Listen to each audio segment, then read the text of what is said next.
Hi, Mark Spears here from Atlanta RV. I'm inside a Globetrotter Airstream, and they had water damage to the floor in the back, and they had shell separating. We looked into it, and there was actually separation between the shell and the subfloor, and then the subfloor had rotted.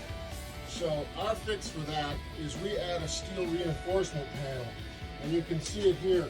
This black piece here comes up from here out to the frame, comes across and goes down to the frame on that side.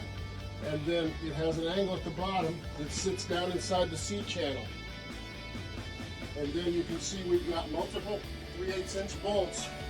1, 2, 3, 4, 5, 6, 7 bolts holding the shell down to the frame. Originally from the factory it only had these 3, 1, 2, 3. So additionally, we add these brackets that tie the frame to the vertical ribs right here. It doesn't come with that from the factory. And that's held in with 5/16 bolts here, and 3/8 bolts here and here.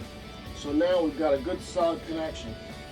But then all of the exterior sheet metal has been re-buck riveted in through the steel, from the skin, through the steel plate, through the ribs, and then also around the perimeter of the compartment door, which under the stress of the original design had cracked. So we removed that and re-welded the corners.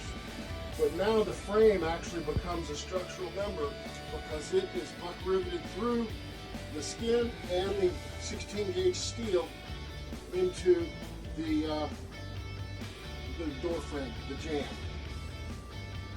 But this gives us a solid connection between the rear skin and the frame.